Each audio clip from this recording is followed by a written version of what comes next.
Hello दोस्तों, मेरा नाम है रवि और स्टडी ग्लो में आपका बहुत बहुत स्वागत है।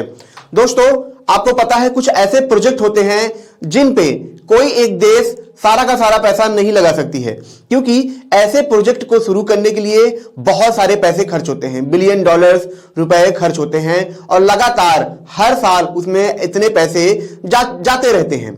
इसीलिए गवर्नमेंट क्या करती है, या पूरी दुनिया की जो गवर्नमेंट क्या करती है, एक तरीके से ग्रुपिंग करती है, साथ में आती हैं और मिलके फंडिंग करती हैं और उसके द्वारा वो प्रोजेक्ट बनाए जाते हैं, जिसकी वजह से पूरी दुनिया के जो लोग हैं उस पे काम कर पाते हैं।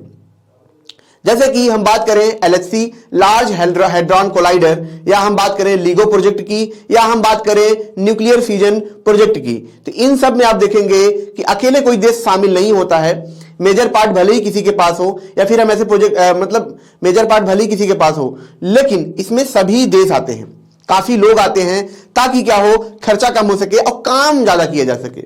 और उसी में एक प्रोजेक्ट है जिसका नाम है SKA, square kilometre array project. जी हाँ दोस्तों, ये जो प्रोजेक्ट है, मैं आपको बता दूं कि अगर साइंस की दुनिया में हम बात करें तो कुछ ऐसे प्रोजेक्ट थे जिन्हें बहुत बड़ा माना गया। जैसे हम बात करें इंटरनेशनल स्पेस स्टेशन की बात करें, ISS की बात करें, जिसमें कई सारे देश शामिल थे, यूरोप, जापान, कई सारे, रसिया, कई सारे देश साथ में शामिल हुए और उस प्रोजेक्ट को बनाया। वैसे लार्ज हैड्रॉन कोलाइडर था, जिसमें लगभग 198 देश से ज्यादा के साइंटिस्ट मिलकर काम करते हैं, पैसा लगाते हैं और वो प्रोजेक्ट चलता है, नए नए शोध होते हैं। वैसे ही LIGO था, अब वैसे ही क्या है SKA। अगर मैं बात करूं कि आज तक के इन सभी प्रोजेक्ट में जो सबसे बड़ा प्रोजेक्ट है वो यही है, स्क्वायर किलोमीटर एरे प्रोजेक्ट। क्यों ये खास है? देखिए, आज के दौर में जो सबसे इंपॉर्टेंट रिसर्च है वो क्या है, ब्लैक होल और न्यूट्रॉन स्टार, यही सब जो है, जो डार्क मैटर, ये सब जो चीजें हैं बहुत ज्यादा करंट में है, जिसपे हर वैज्ञानिक रिसर्च करना चाहता है, जिसपे सारा देश रिसर्च करना चाहता है, क्योंकि नॉर्मली जो फिजिक्स का जो विकास था वो काफी हद तक हो चुका है। मतलब साइंस हमने डेवलप कर लिया है, उस पर टेक्नोलॉजी भी डेवलप हो चुकी है, लेकिन आगे क्या, आगे हम किसे सॉल्व करें? तो जो सबसे बड़ी प्रॉब्लम है वो है ब्लैक होल और ये सब चीजें हैं। लेकिन आपने देखा होगा कि ब्लैक होल की हमने फोटो तो ले ली है, फोटो हमारे पास है, हमने ये जानकारी भी पुख्ता कर लिया कि ब्लैक होल होते हैं, न्यूट्रॉन स्टार होते हैं, लेकिन आगे क्या उन फोटो से काम चलने वाला है? नहीं, ऐसा नहीं हो सकता है। इसीलिए हमें अब ऐसी टेक्नोलॉजी बिल्ड करनी होगी जिससे हम उनके काफी करीब की जानकारी इकट्ठा कर पाए, काफी हद तक उनके स्पीड, मासेस, उनके अंदर क्या हो रहा है उसके बारे में हम जान पाए, और यहां तक कि ऐसे दूर बिखरे हुए ब्रह्मांड में हम ऐसे चीजों का भी पता लगा पाए जो कि अभी तक हम नहीं जानते थे। तो उन्हें कैसे जानेंगे? लाइट के द्वारा? नहीं, लाइट के द्वारा भी नहीं, क्योंकि लाइट क्या होती है, एक वक्त तक आते आते अपना फेस चेंज करते सही जानकारी हमें नहीं देती है। तो क्या हमें सही जानकारी देती है? सही जानकारी हमें देती है रेडियो वेव। समझ में आपको? जब आप रेडियो बजाते थे टी टी टी करके, मस्त आवाज आता था रेडियो में, तो वो किसके द्वारा आता था? रेडियो वेव के द्वारा आता था, ठीक है, जो टेलीस्कोप के द्वारा हमें भेजा जाता था। तो ऐसे ही क्या दोस्तों कि जो ब्लैक होल है, न्यूट्रॉन स्टार है, आप देखेंगे ये क्या पैदा करते हैं, ये बहुत सारे एक्सरेज, रेडियो वेव्स, ऐसी चीजें पैदा करते हैं जो बहुत दूर तक जा सकते हैं, और उन्हीं को हम क्या करेंगे, कैप्चर करेंगे। तो आप सोचेंगे ये कौन सी बड़ी बात है, ऐसे तो बहुत सारे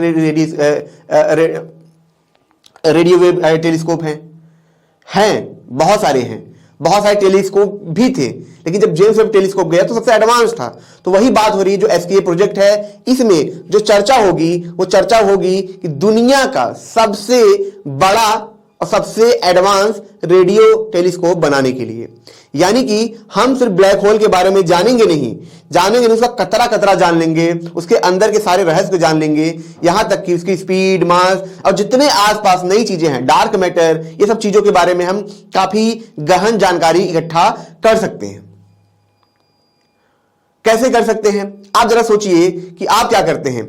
अगर आपके पास एक शीशा होता है, ठीक है, वो स्फेरिकल हो, लाइट को आप क्या करके जूम करेंगे, एक सेंटर पे, मान लीजिए कोई एक ऑब्जेक्ट है, आपने शीशे से जूम किया तो उस पर लाइट पड़ेगी, वो गर्म होगा। लेकिन अगर दो शीशा आप लगा देंगे, एक इधर से एक इधर से, तब क्या होगा, इस ऑब्जेक्ट पे ज्यादा गर्मी होगी क्योंकि ज्यादा लाइट जा रही है। अब आपने क्या किया, इसे 7-8 लगा दिया, तब क्या होगा, ये और तेजी से गर्म होगा। और 15, 20, 30 लगा दिया, 100 लगा दिया ऐसे चारों तरफ शीशे से, तब ये क्या होगा, जैसे पड़ते जूम से करके जल जाएगा। यानी कि ज्यादा से ज्यादा लाइट क्या हो रही है, रिफ्लेक्ट हो रही है और एक जगह पे कॉन्सेंट्रेट हो रही है। यहां भी इस प्रोजेक्ट में भी यही है कि इस प्रोजेक्ट को ऐसा बनाया जाए, इतना बड़ा टेलीस्कोप बनाया जाए कि जो रेडियो वेव आए वो इतनी मात्रा में आए, इतना कॉन्सेंट्रेटेड हो कि हमें दूर की भी चीजों को हम बहुत ही आसानी से हम देख पाए। जैसे ब्लैक होल की जब इमेज ली गई तो उसमें कई सारे टेलीस्कोप का हाथ था, कई जगह से पिक्चर लिए गए, फिर इनके एल्गोरिदम को क्या किया गया, जोड़ा गया और फिर इमेज बना। वैसा ही कुछ यहां पे है। जो एसकेए प्रोजेक्ट है वो इन्हीं के बारे में है। किसके बारे में, कि जो ब्लैक होल है, न्यूट्रॉन स्टार है, एक्स्ट्रा टेरेस्ट्रियल लाइफ है, एलियन है, इन सब के बारे में हमें जानकारी मिलेगी। पहले सिग्नल आते थे, सिग्नल आया, कहां से आया हमें पता नहीं है। भाई एलियन का सिग्नल है, अरे ठीक है, एलियन का चलो सिग्नल मिल भी गया, लेकिन कहां से आया हमें नहीं पता है। लेकिन इससे क्या होगा, जितने भी एक्सोप्लैनेट हैं, जहां से भी सिग्नल आएगा हम क्विक करके पता कर लेंगे। तो अगर मैं इसकी भी बात करूं कि एलियन मिलने की संभावना, हां संभावनाएं हैं, बहुत ज्यादा संभावनाएं हैं। हो सकता है कि हमारी संभावनाएं बढ़ जाएं, ये नहीं कह सकता कि मिलेंगे ही, पर संभावनाएं बढ़ेंगी, क्योंकि अब हम सिर्फ जो रेडियो वेव्स आएंगी उनको सिर्फ कैप्चर ही नहीं करेंगे, उनके डायरेक्शन का भी हमें अंदाजा होगा, डिस्टेंस का भी अंदाजा होगा काफी हद तक। इसीलिए ये जो प्रोजेक्ट है ये सबसे खास है। अब दोस्तों इस प्रोजेक्ट की हम थोड़ी सी गहरी जानकारी लेंगे और ये देखेंगे कि इंडिया किस तरीके से इसमें पार्टिसिपेट कर रहा है, कितने इसमें पैसे लगे हैं, किस तरीके से ये काम होगा और ये काम कब तक बनके तैयार होगा, इसके बारे में भी हम समझेंगे। लेकिन दोस्तों इससे पहले मैं आपको ये बता दूं कि आप अपनी लाइफ में जब भी तैयारी करते हैं, कोई भी काम करते हैं, आपने एक चीज हमेशा देखा होगा कि औरों के मुकाबले जो टॉपर्स हैं, जो बेहतर कर रहे हैं आपसे, उनके कंपेयर में आपकी जो एफिशिएंसी है वो कम है। यानी कि काम तो आप उतना कर रहे हैं लेकिन आपको उतना रिजल्ट नहीं मिलता है जितना आपके आसपास लोगों को मिलता है। ऐसा क्यों होता है? ऐसा इसलिए होता है क्योंकि आप फ्लो की स्टेट में नहीं होते हो। वैज्ञानिकों ने पाया जब कोई इंसान फ्लो की स्टेट में होगा तो उसकी जो कार्य क्षमता है वो 5 गुना बढ़ जाएगी, यानी कि 500% उसकी एफिशिएंसी बढ़ जाएगी। और यही चीज दोस्तों हम इंडिया में फर्स्ट टाइम लाए हैं, क्योंकि यही कोर्स बाहर में 50,000 1 लाख के मिलते थे, लेकिन इसे मात्र 299 में हम लाए हैं जब आप फ्लो 25 कोड आप यूज करेंगे। अब दोस्तों इस प्रोजेक्ट की बात करें, ये प्रोजेक्ट क्यों इतना खास है, तो इसको समझते हैं इसके बजट से। बजट क्या है? तो इसका दोस्तों बजट है वो कितना है, लगभग $2.5 बिलियन के आसपास। यानी कि जो लीगो था, लीगो बहुत बड़ा प्रोजेक्ट माना जाता है, अपने आप में बहुत बड़ा प्रोजेक्ट माना जाता है। इसमें लगभग $1 बिलियन के आसपास जो खर्च लगा था, जो अमेरिकन गवर्नमेंट ने फंड किया था, फिर काफी दोस्तों ने सहयोग भी किया। लीगो में क्या था, पूना के जो साइंटिस्ट थे, बहुत बड़ा सहयोग था। जितेंद्र धैर्य, ऐसे बहुत सारे साइंटिस्ट थे जो खुद उसमें जाके उन्होंने काम किया है, वर्क किया है। ठीक है, तो इससे फायदा स्टूडेंट को भी होता है क्योंकि स्टूडेंट भी इसमें शामिल होते हैं, तो उन्हें बड़े साइंटिस्ट के साथ काम करने का मौका, अनुभव मिलता है, जैसे आईपीएल में वैसे ही वहां पे। लेकिन जो एसकेए है, एसकेए में बजट ज्यादा है, ये बढ़ सकता है, कितना बढ़ेगा हमें नहीं पता है। इसीलिए इसमें जो भारत है वो क्या करना चाहता है, पूरी तरीके से शामिल होना चाहता है, जिसके लिए भारत ने भी क्या किया है, 1250 करोड़ रुपए इसमें लगाए हैं। देखिए अब मैं आपको ये समझाता हूं कि ऐसे प्रोजेक्ट में क्या होता है, 2 तरीके की क्या होता है, काम होता है। एक होता है प्रीमियम, जैसे आप नेटफ्लिक्स का रिचार्ज लेते हैं, वो क्या है, प्रीमियम है कि भैया आप जब चाहेंगे आप देखेंगे, जब चाहेंगे आप जो भी करेंगे। और एक क्या है, एक है कि जैसे आपका कोई दोस्त प्रीमियम लिया हो, अब उससे मांग लीजिए थोड़ा मुझे दे दो देखने के लिए, थोड़ा मुझे दे दो करने के लिए। तो भारत क्या है, प्रीमियम है। तो यहां पे दोस्तों भारत ने क्या किया है, प्रीमियम लिया है। ठीक है, प्रीमियम यानी कि वो फुल्ली उसमें पार्टिसिपेटेड रहेगा, एक तरीके से हिस्सेदार की तरह उसमें काम करेगा। अब क्या एंटीना की बात करें तो एंटीना यहां पे देखेंगे आप, सिर्फ और सिर्फ साउथ अफ्रीका में 200 एंटीना लगाए जाएंगे और ऑस्ट्रेलिया में 1.5 लाख एंटीना लगाए जाएंगे। कितना एरिया होगा, एरिया होगा 1 मिलियन स्क्वायर। आप समझ सकते हैं, स्क्वायर किलोमीटर के आसपास, मतलब 1 मिलियन, आप समझ सकते हैं इतना बड़ा ये एक एरिया होगा।